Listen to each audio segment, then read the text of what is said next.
Father, paano bang magdasal? O may mga ilang tips ba para sa pagdarasal?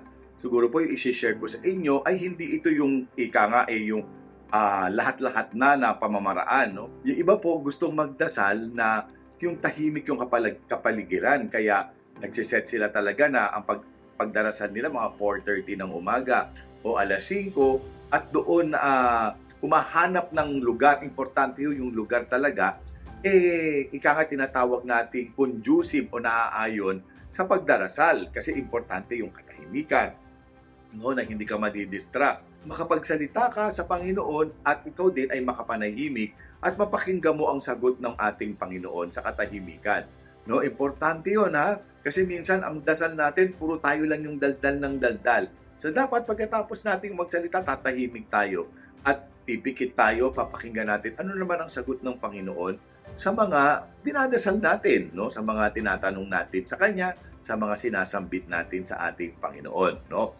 Alam niyo, minsan ang pagdarasal ay minsan pagtahimik lang din sa loob ng simbahan, no? Ng ilang minuto o oras marahil.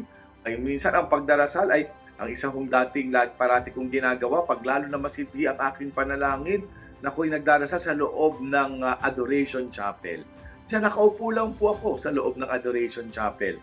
Tapos, minsan po, alam nyo, sa totoo lang, kahit yung pag-iyak lang natin sa harap ng Panginoon ay isa ng panalangin sapagkat nababasa naman niya ang nilalaman ng ating puso.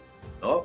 Ang importante ay yung panahon na ilalaan mo sa Kanya, na para sa Kanya lang. Minsan wala kang dapat nga sabihin pero alam ng Panginoon na itong panahon na to nilaan ng anak ko sa akin para makipag-usap sa akin, para makasama niya ako. Di ba gano'n naman din minsan sa totoo? Minsan sa mga magkaibigan o mag-asawa ng matagal na, wala naman kayong pinag-uusapan, magkasama lang kayo, sapat na. Di ba? Nagkakaunawaan na kayo.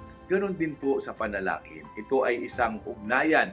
Ito ay isang way of life. Ito ay isang buhay na dapat ay constant nating ginagawa, no? Para nagiging regular yung relasyon mo sa Panginoon at mas magiging malapit kayo sa pamamagitan ng panalangin. Kahit sa magkaibigan, di ba? Pag hindi kayo parati nag-uusap, hindi naman kayo magiging close.